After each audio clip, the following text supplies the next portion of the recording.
पाकिस्तान की 37.4% अफरादी क़ुव्वत ज़राअत से मुंसलिक है। हमारा जो बैंकिंग निज़ाम है उस तक एक छोटे फार्मर की रसाई इतनी आसान नहीं है। उनके पास पैसे नहीं हैं, वसाइल तक उनकी रसाई नहीं है। किसान को अगर कोई मदद फराहम कर रहा है तो वो ये आड़त में आने वाले लोग हैं कि अगर गिरता हुआ खुद उठने की कोशिश नहीं करेगा ना तो कोई उसका बाजू नहीं पकड़ेगा। बिल्कुल ठीक है। रिस्क में लोगों का रिस्क शामिल करेंगे ना तो पता नहीं किसके नसीब का रिस्क मेरे पीछे भागता हुआ आएगा। छोटे फार्म होना कोई ऐसी बात नहीं है कि हम समझें कि अब पैदावार का खात्मा है। बिस्मिल्लाहिर्रहमानिर्रहीम। मौजूद नाज़रीन अस्सलाम वालेकुम। प्रोग्राम खुशहाल ज़िम्मेदार के साथ मैं हूँ आपका मेज़बान मोहम्मद सुहेल रियाज़। नाज़रीन, जैसा कि आप जानते हैं कि ज़राअत का शोबा पाकिस्तान की तरक्की में रीढ़ की हड्डी की हैसियत रखता है।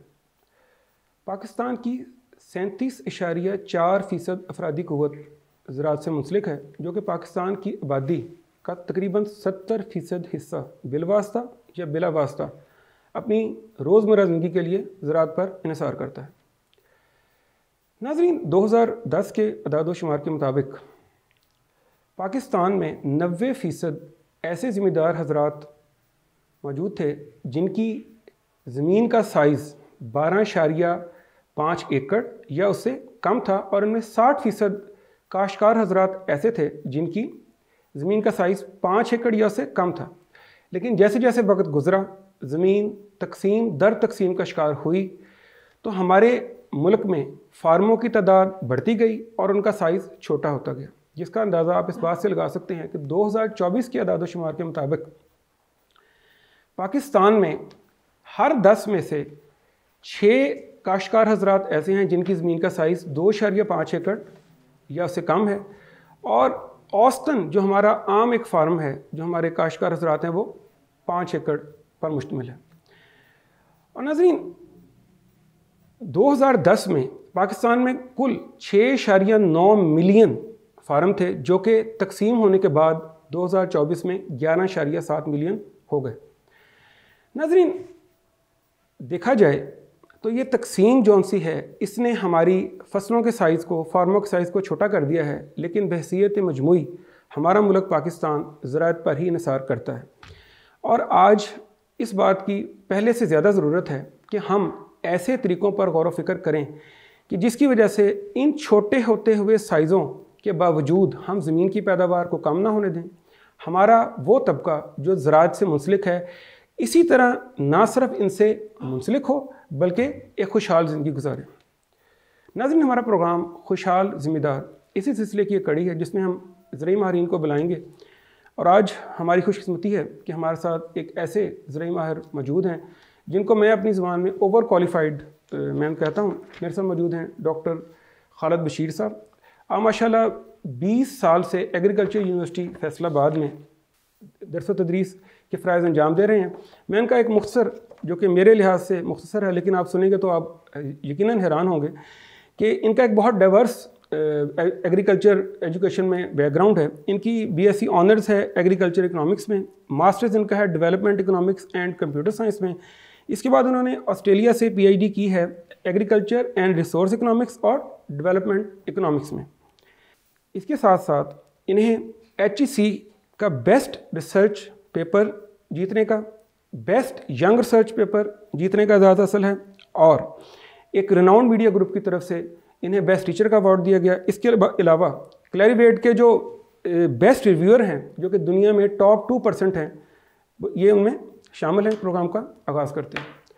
अस्सलाम वालेकुम डॉक्टर साहब। वालेकुम अस्सलाम। डॉक्टर साहब, मेरी आपकी तारुफ कराते कराते तो मेरी काफ़ी हद तक एनर्जी इसमें निकल गई है, लेकिन मैं बड़ा खुश हूँ और मैं हमारे नाज़रीन की भी खुशकिस्मती है कि आप यहाँ मौजूद हैं। हम आपके बहुत शुक्रगुज़ार हैं। पूरा AB मीडिया की टीम की तरफ से मैं आपका शुक्रिया अदा करता हूँ। डॉक्टर साहब, सबसे पहले तो ये फरमाएं कि पाकिस्तान का जो ज़राई शोबा है, ख़ास तौर पर छोटे फार्म जो कि हम देख रहे हैं कि आहिस्ता आहिस्ता हमारे तकसीम दर तकसीम में आते हुए ये छोटा फार्म होता जा रहा है, लेकिन फिर भी ये हमारी जो ज़राअत है, ये हमारी जो एग्रीकल्चर है, इसमें बुनियादी हैसियत रखता है। इसकी आप क्या वजह समझते हैं? देखिए, अभी आपने ख़ुद ही अपने इंट्रो में जो बात कही कि 12.5 एकड़ से कम जो फार्मर्स हैं वो तकरीबन 97% हैं। ठीक। ऐसे फार्मर जिनकी पास 12.5 एकड़ से लेके 25 एकड़ या 25 एकड़ से ज़्यादा है वो सिर्फ 3% है। इसका मतलब ये है कि हमारी जितनी भी ज़राअत की प्रोडक्टिविटी आ रही है उसमें 97% हिस्सा भी शामिल है छोटे फार्मर का, छोटे फार्मर है और वही सारा कार्य है। अब यहाँ जो अभी अदाद-ओ-शुमार आए, जो ज़रई मरदमशुमारी हुई अभी 2024 में, जो हर 10 साल बाद होनी चाहिए, थोड़ी सी लेट है लेकिन एनी हाउ देर आयत दुरुस्त आयत, कम से कम हमें अंदाज़ा होता है। आप देखें कि अगर हमारे पास पहले 83 लाख फार्म्स थे, अभी वो तकरीबन 1 करोड़ 12 लाख के करीब हैं, मतलब 11.7 मिलियन फार्म्स हो गए। तादाद बढ़ रही है। बहुत सारे लोग इसको हमारी इनहेरिटेंस के लॉ के ऊपर भी बात कर रहे हैं, बहुत सारे लोग इसको नेगेटिव थॉट दे रहे हैं कि जी इकोनॉमिकली ये जो फार्म है ये सस्टेनेबल नहीं है, यानी कि वो साइज़ इतना छोटा हो गया कि आप उसके अखराजात पूरे करने आपके लिए मुमकिन नहीं है। लेकिन अगर हम तकाबुली जायज़ा लें, दूर ना जाएं, जापान करीब ही है, तो जापान को देखें तो हमारा ऑन एन एवरेज, हमारा जो एवरेज फार्म साइज़ है 2024 के आदाद-ओ-शुमार के मुताबिक वो तकरीबन 5 एकड़ है। तकरीबन हम उसे कह लें तो 2 हेक्टेयर से कुछ ज़्यादा बनता है। और अगर हम जापान के साथ इसको कंपेयर करें तो वो 1.5 हेक्टेयर से भी कम है, मतलब उनका 4.5 या 3.5 या 4 एकड़ फार्म साइज़ है। अब प्रोडक्टिविटी की बात करें तो जब हम प्रोडक्टिविटी की बात करते हैं तो मेरे पास कुछ आदाद-ओ-शुमार हैं जिसमें हम 3 मेजर क्रॉप्स को, जो सीरियल क्रॉप्स हैं, जिसको हम अगर कंपेयर करें, वीट, गंदम आपकी, चावल और मकई। वीट में उनकी जो पर एकड़ यील्ड अगर हम कहें पर हेक्टेयर या पर एकड़, तो वो 7 टन है पर हेक्टेयर और हमारी 3 टन, यानी यहाँ से ज़मीन आसमान का फ़र्क पड़ गया। ठीक है। और अगर हम राइस में बात करें तो वो 5.5 टन पर हेक्टेयर और हम 4 टन। और राइस हमारा सबसे बेहतर क्रॉप है जो सबसे अच्छी प्रोडक्टिविटी दे रही है। और तीसरे नंबर पे अगर हम बात करें मकई की तो 6.5 टन पर हेक्टेयर और तकरीबन 5 टन पर हेक्टेयर। मकई एक वो क्रॉप है जो साल में हम 3 दफ़ा लेते हैं और वो सबसे अच्छी जाती है और उसमें कभी भी गवर्नमेंट को इंटरवीन करने की ज़रूरत नहीं पड़ी, कभी कोई इमदादी कीमत नहीं दी, कुछ भी नहीं किया, लेकिन वो मार्केट अपनी डेवलप कर चुकी है। ठीक हो गया। अगर हम यही देखें तो छोटा साइज़ होना एक कर्ज नहीं है, ये नहीं है कि जी ये एक बहुत बड़ा मसला है। अगर हम चीज़ों को बेहतर तरीके से लेके चल सकते हैं तो अगर यही 97% फार्मर जो है हमें खाने के लिए दे रहा है और एक्सपोर्ट सरप्लस भी दे रहा है और ख़ुद भी ज़िंदा है, बिल्कुल ठीक। तो ये एक हम मतलब देखें ना, ग्लास को हम कह रहे हैं आधा खाली है तो हम आधा भरा हुआ भी तो कह सकते हैं। बिल्कुल कह सकते हैं। हम लोगों को बजाय इसके कि डराएं कि ये आदाद-ओ-शुमार इतने ख़तरनाक हैं। अभी रिसेंटली हाल ही में एक बड़े मशहूर इदारे के एक मशहूर प्रोफेसर साहब ने एक आर्टिकल लिखा एक बड़े मशहूर अखबार में, जिसमें उन्होंने सिवाय डराने की कोई बात नहीं की। हम हमेशा से, मैं इस चीज़ का कायल हूँ, डराते नहीं हैं। यानी लोगों को उम्मीद दिलाई जानी चाहिए, डराना नहीं चाहिए कि हाय पता नहीं क्या हो गया, फार्म साइज़ छोटा होगा तो क्या हो गया, 100 हाल हैं। देखिए प्यारे नबी ने, अल्लाह की ज़ात ने जो इनहेरिटेंस का निज़ाम दिया है तो उसके अंदर जो हिकमतें हैं उन हिकमतों को हमें देखना, समझना और बूझना चाहिए कि इसमें कौन सी ऐसी हिकमत है जो हमारे काम आ सकती है और हम इसको कैसे इकोनॉमिकली फिजिबल बना सकते हैं। जापान मुसलमान नहीं है, वहाँ तो इनहेरिटेंस नहीं है, वहाँ हमारे से छोटा फार्म साइज़ क्यों है ऑन एन एवरेज? हमारा फार्म साइज़ उससे बड़ा होने के बावजूद हम 3 बड़ी मेजर क्रॉप्स में उनका मुकाबला क्यों नहीं सही तरह कर पा रहा है? ये सवाल हैं जिसका जवाब हमें भी तलाश करना चाहिए, हमारे फार्मर को भी देखना चाहिए, ताकि हम यानी बेहतर प्लानिंग के ज़रिए अगर दूसरे मुल्क अच्छी पैदावार हासिल कर सकते हैं तो हम भी कर सकते हैं।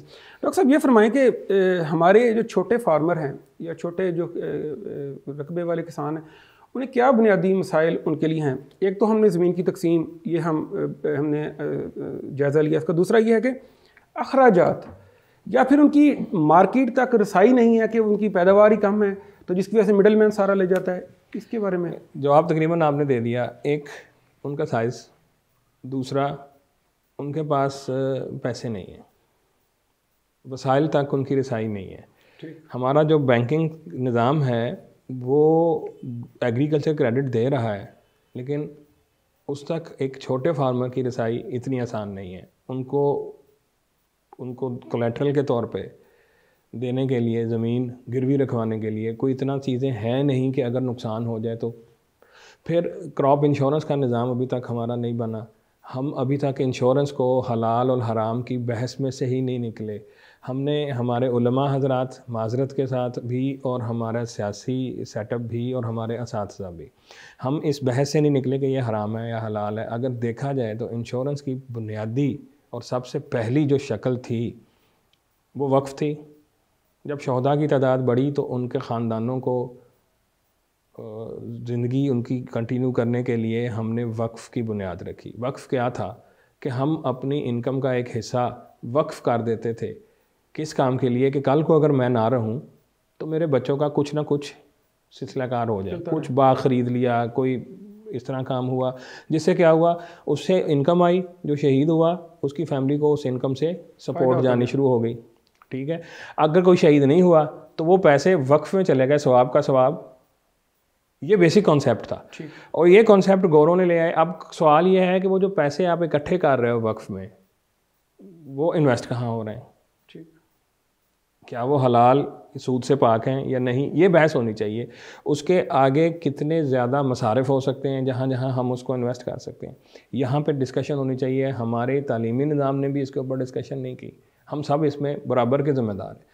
तीसरी जो चीज़ आ गई, क्रॉप इंश्योरेंस का ना होना और उसके पास गिरवी देने के लिए कुछ चीज़ ना होना, फिर जो है इनपुट्स का महंगा होना, और चौथी बात आपने जो कही मिडलमैन मैं कर्ज नहीं कहूँगा, ये ब्लेसिंग है। ठीक, अगर ये आड़तियाँ ना हो तो फार्मर कहाँ जाएगा? उसके पास तो कागजी कार्रवाइयों से ही इतना वो जाए नहीं, उस मुश्किल है। तो वो आड़तिये के पास, as a matter of fact मैं बहुत सारे ऐसे आड़तियों को जानता हूँ जिनको आप मिलेंगे तो आप ये कहेंगे कि आड़तिया बेचारा जो है वो तो मजलूम है।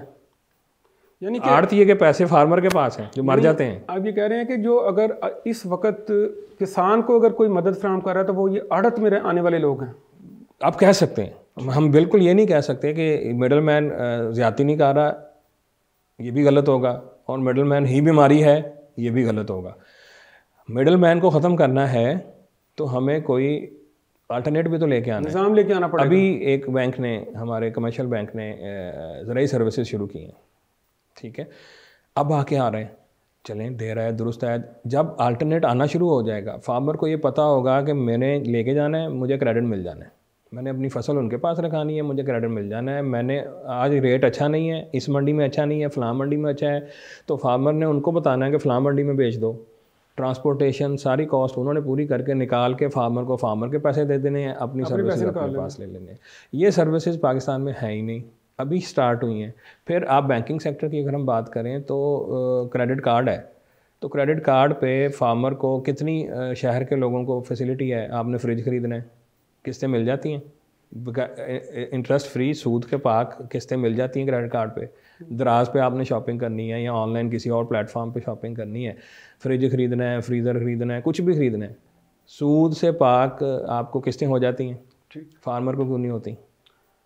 यानी कि जितना वो तबका पहले ही वो मुश्किलात का शिकार है, उसके लिए आगे कोई इंतजाम। अब यहाँ अब मैं इसमें कहीं हुकूमत नहीं है, ठीक, इसमें सब हम लोग हैं। फार्मर है, फार्मर को डील करने वाला बैंक है। बैंक वहाँ क्यों नहीं जाता? क्योंकि बैंक को वहाँ मुनाफा नज़र नहीं आता। अगर वहाँ मुनाफा नज़र आना शुरू हो जाए, फिर घूम के कहानी किसके ऊपर आ गई? किसान के ऊपर। अगर किसान हमारा 7.5 एकड़ 7.5 टन और 3.5 टन का फ़र्क निकाल जाए तो खुद ही प्रॉफिटेबल हो जाएगा, बहुत ज़्यादा प्रॉफिटेबल हो जाएगा। ठीक है, बिल्कुल। और उसको सांस देने के लिए कोई लोग आना शुरू हो जाएंगे उसका साथ, उसका हाथ पकड़ने के लिए। देखें, एक मकूला है, मुझे नहीं पता किस ज़बान का है, मुझे तो उसका तर्जुमा ही आता है कि अगर गिरता हुआ खुद उठने की कोशिश नहीं करेगा ना तो कोई उसका बाजू नहीं पकड़ेगा। बिल्कुल ठीक है। गिरे हुए को खुद उठना पड़ने की कोशिश करनी पड़ेगी तो कोई राह चलता उसकी बाजू खींचेगा, नहीं तो लोग तस्वीरें या सेल्फियाँ बना के वीडियो बना के सोशल मीडिया पर चढ़ा देंगे, अदरवाइज़ कुछ नहीं होगा। डॉक्टर साहब ये फरमाएं कि हमारे, जिस तरह आपने शुरू में कहा कि 97% छोटे फार्मर हैं और 3% बड़े फार्मर हैं, क्या इनका आपस में कोई मुआवजा करें तो क्या कोई मुआवजा मुमकिन है इनकी अफादियत का? हम कर सकते हैं। ऐसा नहीं है कि जो बड़ा फार्मर है वो बहुत ज़्यादा अच्छा प्रोडक्टिव है, वो मतलब हाईली प्रोड्यूसिंग है, या छोटा फार्मर जो है वो हाईली प्रोड्यूसिंग नहीं है। ऐसा नहीं है। आपको वहाँ पे भी कुछ ऐसी एग्जांपल्स मिलेंगी जो जिनकी कॉस्ट इफेक्टिव इतनी अच्छी नहीं है। जहाँ अभी हम प्रोग्राम शुरू करने से पहले साइडलाइन जब हमारी डिस्कशन हो रही थी तो आपने अपने एक दोस्त का जिक्र किया कि उसके पास 2 मुरब्बे ज़मीन थी जो उसने औने पौने रेंट पे दी हुई थी। मतलब अगर आपके पास 2 मुरब्बे ज़मीन है, आप 2 मुरब्बे 50 एकड़ होते हैं और बहुत ज़मीन है, बहुत ज़मीन है। और मैं ये कहा करता हूँ कि जिसके पास 2 एकड़ ज़मीन है ना, ये बहुत बड़ा एंडोमेंट है, नेमत है अल्लाह की। उसके बच्चे को शहर में नौकरी नहीं ढूंढनी चाहिए। इसी 2 एकड़ से ये जो आजकल बच्चे यूट्यूब और ये सोशल मीडिया के पीछे पड़ गए तो ये सोच रहे हैं कि जी हमने रातों रात अमीर होना है, SUV लेनी है। बिलीव मी, अगर आप उस 2 एकड़ को ठीक तरह से यूटिलाइज़ कर लो, आप 2 साल में, रातों रात तो नहीं, 2 से 3 साल में आप गाड़ी ले लोगे। SUV नहीं तो गाड़ी आ जाएगी। 5 साल में SUV तक पहुंच जाओगे अगर आप ठीक तरह उसको लेके चलो। कहानी फिर उधर ही है। जो छोटा फार्मर है उसके पास तो ज़मीन ही थोड़ी सी है, वो तो उस ज़मीन को खाली छोड़ने का रिस्क ले ही नहीं सकता। उसने ये फसल लेनी है, अगली उठानी है, अगली लेनी है तो पिछली अच्छी होगी तो अगली लेगा। उसके पास इतना मौका नहीं है। इसलिए अगर हम कहें कि वो प्रोडक्टिव है, बिल्कुल है।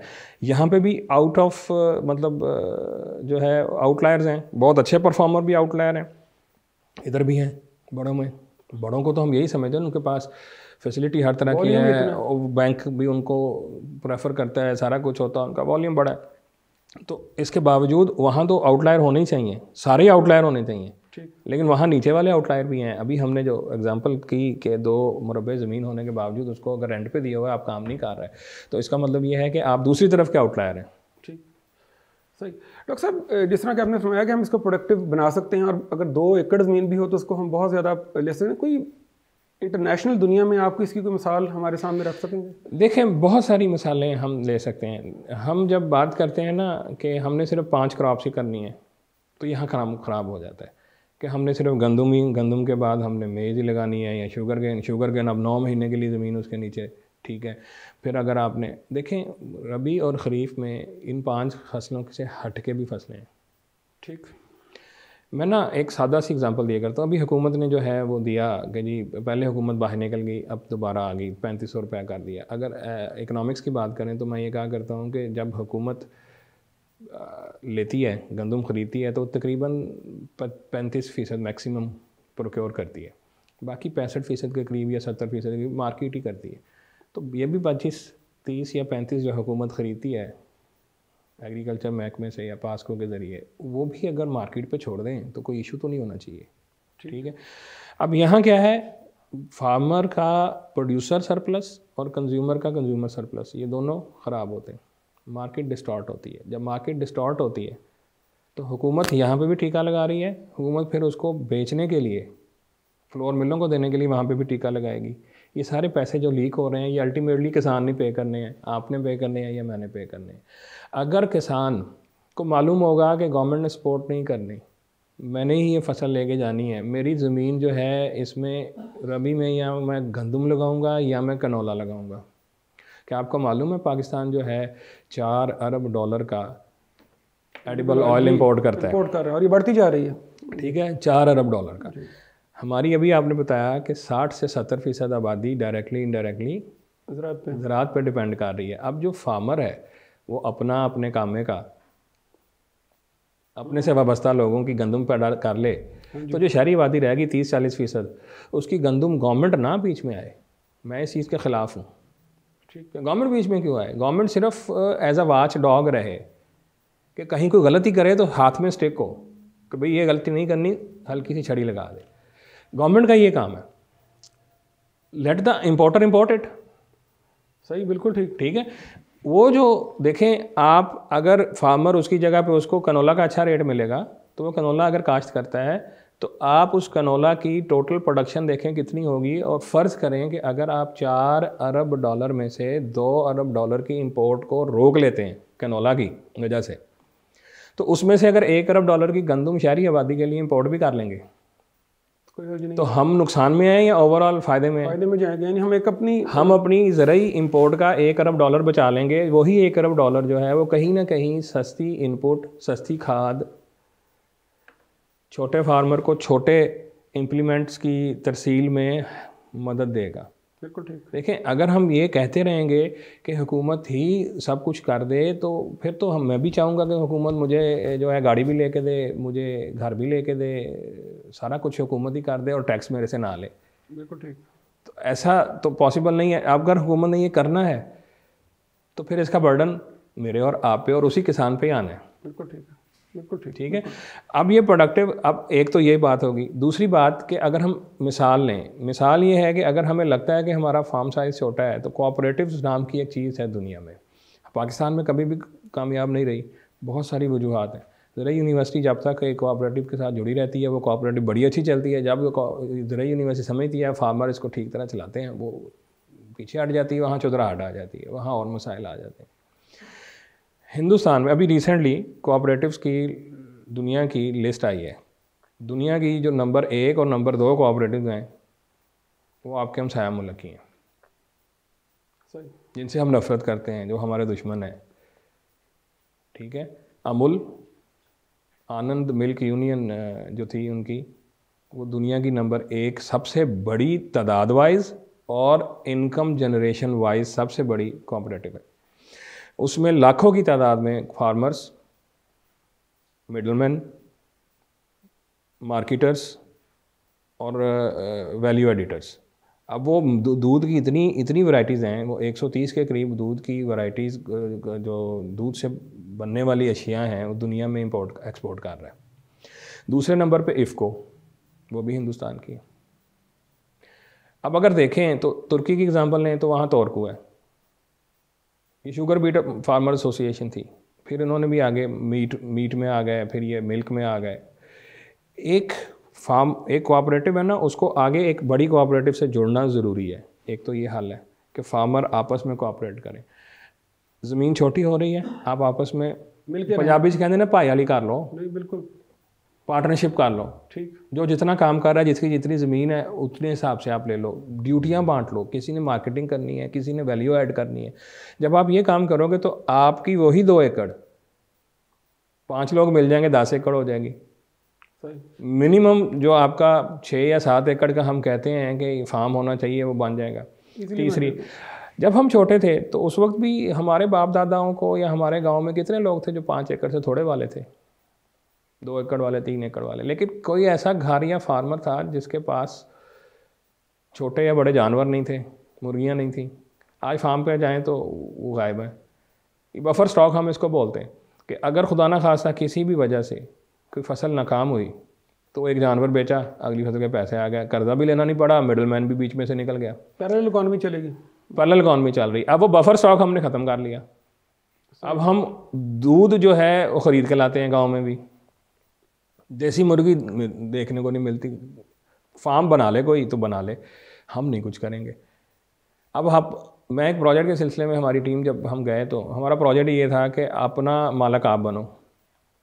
अपने मालिक आप कैसे बनो कि आपके पास ज़मीन है। हम एक जगह पे गए, एक फार्म में गए। आप वुड यू बिलीव कि जितना हमारा ये जहाँ हम बैठे हैं स्टूडियो में, इतना बड़ा डरबा था। और आप गैस कर सकते हैं उस डरबे में क्या बनता? डरबा, आपको क्या लगता है उसमें क्या चीज़ होगी? मुर्गियाँ होगी और इस तरह की चीज़ होगी। इस तरह की कोई चीज़ होगी, लेकिन उसमें उपले थे, पाथियाँ, यानी ज़ाया किया होता था। अब भाई उसको निकाल के उसकी छत पे छापर डाल के उस पर भी तो रखी जा सकती है वो। हाँ बिल्कुल। और उसके नीचे मुर्गियाँ, को बत्तखें, को ये। आप जब छोटे थे तो आपने बत्तख के अंडे, बत्तख का गोश्त खाया होगा। आज पूछें किसी नौजवान से, कभी भी नहीं खाया होगा किसी ने। यही ग़िज़ाई किल्लत और यही फूड इनसिक्योरिटी का बायस बन रही है कि हमारे पास वो बैलेंस डाइट ही नहीं है, डाइवर्सिटी नहीं है, क्योंकि गांव में भी नहीं है, जहां प्रोड्यूस होनी थी वहां नहीं है। अब एक छोटी एंटरप्राइज़ जो है वो एक दूसरी बड़ी एंटरप्राइज़ को हेल्प करती है, उसका खर्चा उठाती है। इंटीग्रेशन है ना, एक से ज़्यादा चीज़ें मिलके एक दूसरे के साथ जुड़ेंगी तो वो आपका फार्म बनेगा। फार्म एक सिर्फ 4 फसलें लगाने का नाम थोड़ी है। गाँव में किसी भी गाँव चले जाओ, पिज़्ज़ा डिलीवरी हो रही है, उसके ऊपर डालने के लिए चीज़ आती है, पनीर इंपोर्ट होती है। हमारी दादियाँ हमें खुद बना के खिलाती थी घरों में। यानी जो हमारी चीज़ों की, हमारी देही इलाकों का जो बैकबोन था वो हमने ख़त्म कर दिया। कहने को हम चौथा बड़ा मिल्क प्रोड्यूसिंग कंट्री हैं और हमारे पास पनीर नहीं है, इंपोर्ट हो रहा है। इंपोर्ट हो रहा है, बिल्कुल ठीक। अच्छा डॉक्टर साहब, मैं यहाँ से चाहता हूँ कि हम अपने एक किसान के लिए कुछ जो मसाइल ऐसे हैं जो कि बहुत मुख्तसर जिनका जवाब दिया जा सकता है, तो इसको एक मुख्तसर जवाब की शक्ल में मैं उनका जिक्र करूँगा। आप मुझे बताएं कि जो हमारे छोटे फार्मर हैं, ये छोटे फार्म हैं, ये कभी भी हमारी पॉलिसी का बुनियादी हिस्सा क्यों नहीं होते? इतना आसान जवाब नहीं है इसका। होते बुनियादी पॉलिसी का हिस्सा ही है, लेकिन अनफॉर्चुनेटली जो लोग देखें, पॉलिसी क्या होती है? पॉलिसी होती है इंफॉर्मेशन की बुनियाद पे। हम सारा नज़ला, सारा गुस्सा हुकूमतों पे निकालते हैं। मैंने कभी भी, मेरे थीसिस ये नहीं है कि हुकूमत या पॉलिसी बनाने वाला गलत होता है। होगा, जब तक हम देखें ना, साबित ना हो जाए, हम कह नहीं सकते। पॉलिसी होती है इंफॉर्मेशन की बुनियाद पे, ठीक है। मालूमात नीचे से लेके ऊपर तक, ऊपर से लेके नीचे तक जो जा रही हैं, वो मालूमात की बुनियाद पे पॉलिसी बनेगी। छोटे फार्मर के नाम पे पॉलिसी बनी, लेकिन वहाँ जो लोग बैठे हैं, हर बंदा अपना अपना उल्लू सीधा किए हुए है। ठीक। वज़ीर आज़म को नहीं पता नीचे क्या हो रहा है, या वज़ीर आला को नहीं पता नीचे क्या हो रहा है। XYZ किसी भी जमात का, किसी भी सियासी जमात से ताल्लुक़ रखने वाला हो, हमारा उससे कोई मेरा गर्ज़ नहीं है। सवाल ये है कि उसको जो इन्फॉर्मेशन मिलनी है, वो जो सेक्शन अफसर बैठा है, इकोनॉमिस्ट, जिसके पास वो इन्फॉर्मेशन आई है, जिसने उसको एनालाइज़ किया है, जिसने उसको एनालाइज़ करने के बाद 5 ऑप्शंस बनाई हैं कि सर ये एक ऑप्शन हो सकती है, ये अगर हम इम्प्लीमेंट करेंगे तो इस पे ऊपर इतनी कॉस्ट आएगी, इतने इसके फ़ायदे होंगे और इतने नुकसान भी हो सकते हैं। ठीक। ये एक हल है, ये एक हल है, ये एक हल है। ये हल उसने सामने रखने जाके, और उसमें से उसने 1 या 2 हल चूज़ कर, सोल्यूशन निकाल लेना। ठीक है। अब वो एक किस्म का डिपेंड किस पे कर रहा है? उस बंदे पे जो एनालाइज कर रहा है, एनालिसिस कर रहा है। अगर एनालिसिस करने वाले को डाटा समझने की समझ बूझ ही ना हो तो मेरा भी कसूर है। मैं 20 साल से पढ़ा रहा हूँ। मैं अपने बच्चों को ये कहा करता हूँ कि आप कल को कहीं ना कहीं बेड़ी गर्क करेंगे, क्योंकि आप तवज्जो से ना बैठे हुए हो, ना आप करोगे। ठीक है। और फिर आप कल को जाके लेमैन गुफ्तगू करोगे कहीं बैठ के, ये कहोगे हुकूमत का कसूर है, फलां का कसूर है। अरे भाई रुको एक लम्हा, उनका कसूर है, सदियों से ही है, तो हमारा भी तो कोई किरदार है। यानी हमने अपना किरदार पूरा ही नहीं किया, हमारा भी तो कोई रोल है ना। अगर मैं एक सेक्शन अफसर हूँ, मैंने क्या उसको ठीक एनालिसिस दिया है? अगर मैं एक परचून फरोश हूँ तो मैंने क्या मिर्चों में बुरादा शामिल नहीं किया? क्या मैंने दूध में पानी डालना बंद किया हुआ है? ग्रास रूट लेवल पे है ना। हम जब कहते हैं ना जैसी अवाम वैसे हुक्मरान, हम भूल जाते हैं कि हम पीछे एग्जांपल देते हैं कि जो खुलफाए राशिदीन की एग्जांपलें देते हैं, तो हम ये भूल जाते हैं उनको ट्रेन करने वाले प्यारे नबी थे, तो जो उनको चुनने वाले प्यारे नबी के ट्रेंड लोग थे। अब जब वो चुने गए तो बेस्ट में से बेस्ट चुना गया, राइट। अब अगर हम कहें कि हमारा हुक्मरान चोर है, सबसे पहले तो वो बेस्ट में से बेस्ट चुना गया ना। जितने चोर हैं, चोरों में से जो अच्छा चोर था वो चुना गया। बिल्कुल ठीक। अच्छा डॉक्टर साहब, ये फरमाएं कि क्या जिस तरह ज़मीन तकसीम हो जाती है, इसका मतलब है क्या पैदावार नहीं हो सकती?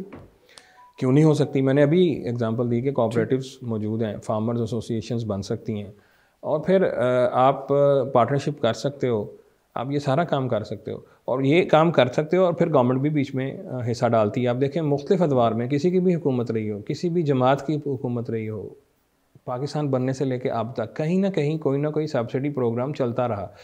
इम्प्लीमेंट्स पे, मैकेनाइजेशन के ऊपर, ट्रैक्टरों के लिए सब्सिडाइज्ड कर्ज़े मिलते रहे आपको, यूरिया पे, उस पे ठीक थे गलत थे, हम इस बहस में नहीं जाते, ठीक है। हमने उसको एनालाइज़ किया या नहीं किया, उसका नतीजा क्या निकला वो बाद की बात है, लेकिन कहीं ना कहीं सपोर्ट रही है, कहीं ना कहीं सपोर्ट रहेगी हमेशा।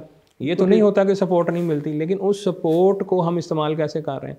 अब मेरा क्या किरदार है? देखें हम ना वहाँ बैठे, एक दिन हमारा एक दोस्त आया, वो अमेरिका से MSc की PhD करने ऑस्ट्रेलिया आ गया। तो वो कहने लगा कि यार मैंने ना एक दिन मेरे साथ एक गोरा आया दूसरे शहर से, तो उसने 6 हफ्ते रहना था, वो TV ढूंढ रहा था सेकंड हैंड मार्केट में, महंगा मिल रहा था। कहता मैंने उसे ऐसे ही कह दिया कि यार फलां मार्केट में जाओ, तो वहाँ वो जो है ना 3 महीने तक, अगर आप 3 महीने इस्तेमाल करके उन्हें वापस कर दोगे ना, पूरी कीमत में वापस कर जाते हैं। ठीक। तो कहता उसने मुझे लाजवाब कर दिया ये कह के कि यार ये उन लोगों के लिए पॉलिसी है जिनको कोई असल मजबूरी है। मुझे तो पता है मैं 10 दिन के लिए आया हूँ, अगर मैं इस पॉलिसी का गलत इस्तेमाल करूँगा तो आने वाली नस्लों के लिए ये पॉलिसी ख़त्म हो जाएगी। बिल्कुल सही। और क्या हम मुसलमान होते हुए हमने ये सोचा है? मैं वहाँ जो ये स्कॉलरशिप्स होते हैं इसकी टीम का हिस्सा भी रहा, तो एक इंटरव्यू में मैंने एक स्टूडेंट से पूछा, मैंने कहा बेटे ये नीड बेस्ड स्कॉलरशिप है, आपको पता है इसके पैसे जो हैं ज़कात फंड से हैं? कहता जी नहीं। मैंने कहा आप पता चल गया? कहता जी सर। मैंने पूछा, मैंने कहा बेटे आपको ज़कात लगती है? कहता सर ज़रूरत किसे नहीं होती, मेरे भी तो 3 भाई भाड़ हैं। इस बात का जवाब नहीं दिया कि ज़कात मैं ले सकता हूँ या नहीं ले सकता, या नहीं ले सकता। ठीक है, पैसे आने चाहिए जैसे मर्जी आए। आज हम हैव होते हुए भी हैव नॉट को देने को तैयार नहीं है कि यार मैं तो ये ख़रीद भी सकता हूँ लेकिन ये फलाना बच्चा नहीं ख़रीद सकता, इसको ये लैपटॉप मिलना चाहिए। तो सोच में तब्दीली की बेसिक ज़रूरत है। सोच बिल्कुल ठीक।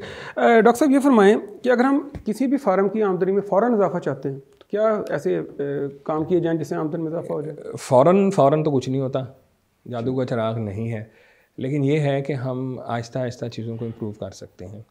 देखें इंटीग्रेशन की मैंने बात की कि एक से ज़्यादा चीज़ें, मशरूम की एग्जांपल अगर आप ले लें, पिज़्ज़ा हर घर में जा रहा है, तकरीबन घर में पक भी रहा है, तो मशरूम उसमें इस्तेमाल हो रही है, तो सारी इंपोर्ट होती है। सही है, बड़ी आसानी से पैदा होती है। ज़रा यूनिवर्सिटी का एक प्रोजेक्ट भी बड़ा अर्सा चलता रहा कि जी मशरूम ग्रो करें, अपने लिए एक अच्छी हेल्दी प्रोटीन लेके आएँ, मतलब जो हम रेड मीट खाते हैं उससे जो दिल की बीमारियाँ आर्ज़े हैं, हम वाइट मीट पे आए, उसका भी अल्टरनेट जो प्रोटीन है वो हमारी मशरूम देती है।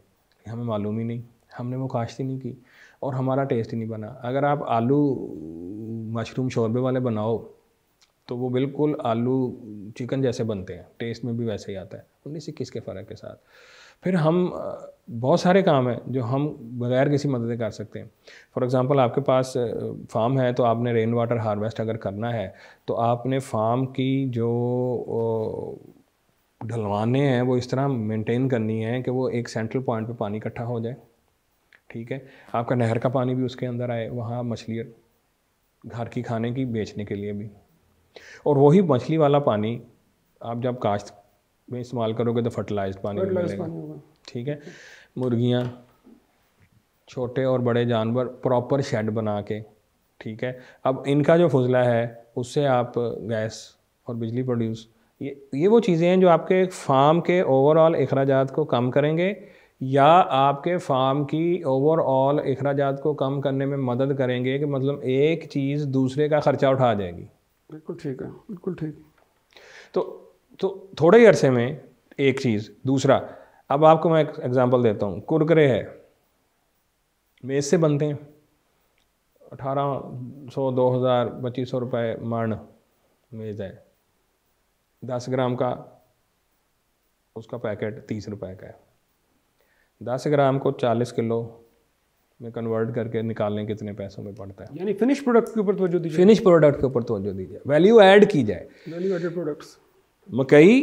मकई जब बिकेगी तो वो उतने की एक छल्ली जो है वो 10 रुपये की बिकेगी, उबाल के वो 100 की बेच देगा, भून के वो 50 की बेच देगा, ठीक है। मैकडोनल्ड्स में लेने चले जाओगे वो 600 की मिल जाएगी। जितना जितना आपका ब्रांड भी बनता जाएगा, लोकल ब्रांडिंग क्यों नहीं हुई हमारी आज तक। और मज़े की बात यह है कि फिर बात हम में है। मैं बच्चों को लाइक करता हूं कि वो ऑनलाइन चीज़ें बेचें। मेरे साथ कई दफ़ा हाथ हुआ, पैसे एडवांस ले लिए और चीज़ नहीं मिली, उसके बाद नंबर बंद हो गया। अरे भाई, कितने लोगों के साथ आपने ये फ्रॉड कर लिया होगा? 2 लाख 3 लाख रुपया एक दफ़ा इकट्ठा कर लिया होगा, उसके बाद ख़त्म, ठीक है। और अपनी अमालनामा, अपनी आखिरत, हर चीज़ ख़राब कर ली। मैं ऐसे बच्चों को भी जानता हूँ कि जो अभी इस सीज़न में उन्होंने फ़िश का काम शुरू किया है, उसने मुझे कहा कि सर मैं आपको फ़िश दूंगा डोर स्टेप पे, 100-150 रुपये किलो महंगी है मार्केट से, और फ्रेश दूंगा। मैंने कहा चलो ट्राई करते हैं यार, बच्चा है, बच्चों को सरपरस्ती करनी चाहिए ताकि ये इन लोगों को हम करेंगे तो लें जी। उसने जो चीज़ भेजी वाकई वो कमाल थी, सही, ठीक है।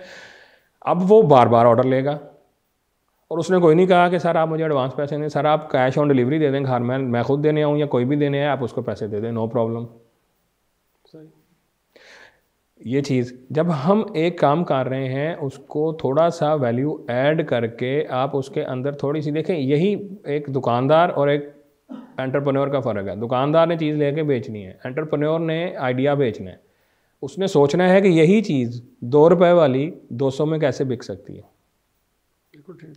यानी फिनिश प्रोडक्ट के ऊपर अगर आप तवज्जो दें और उसको वैल्यू एडेड करें तो ज़मीन आसमान का फ़र्क पड़ सकता है। डॉक्टर साहब, प्रोग्राम के आखिर में आप हमारे जो फार्मर हैं उनको अगर एक पैगाम देना चाहें छोटे फार्मर को, तो वो क्या देंगे?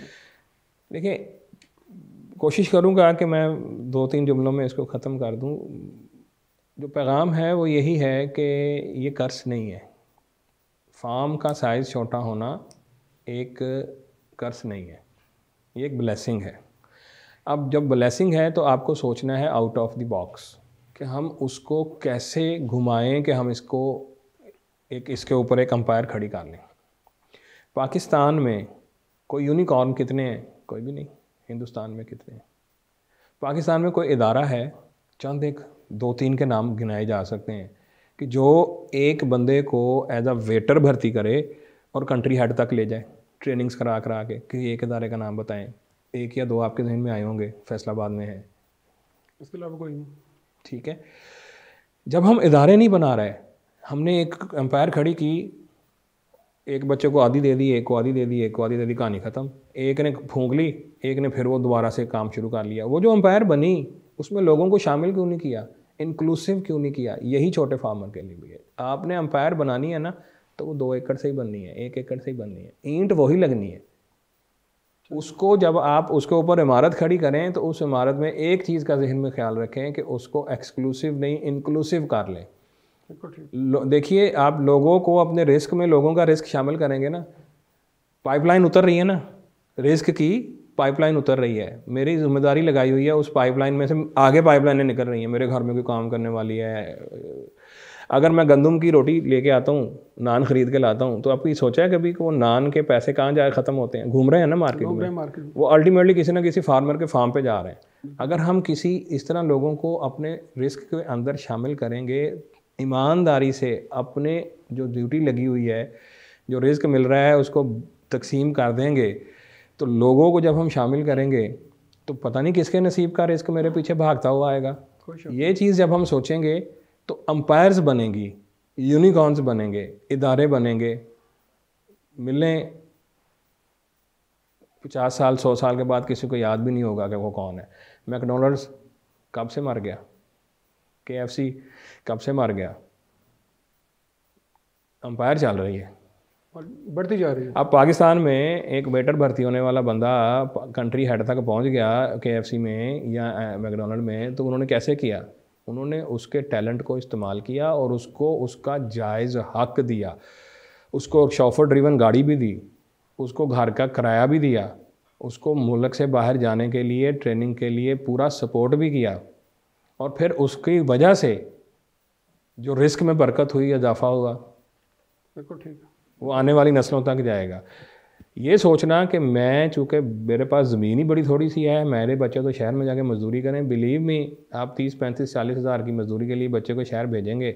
आप 1 साल सोचना शुरू कर दें, 6 महीने सोचें कि मैंने इसी 2 एकड़ को कैसे इस्तेमाल करना है। आप 5 साल में उसी 2 एकड़ से घर भी बना लेंगे, गाड़ी भी ले लेंगे, और आपका बच्चा एक मुनासिब उठना बैठना माशरे में उसका हो जाएगा। 40-50 हज़ार लेके भी वो कोई खास अपना काबिल ज़िक्र गुजारा नहीं कर पा रहा। बिल्कुल ठीक। डॉक्टर साहब, आपका बहुत शुक्रिया कि आप तशरीफ़ लाए और आपने अपने कीमती वक्त से हमारे लिए वक्त निकाला, हम आपके बहुत शुक्रगुज़ार हैं। इसके साथ ही नाज़रीन, हमारे आज के प्रोग्राम का वक्त अब ख़त्म होता है।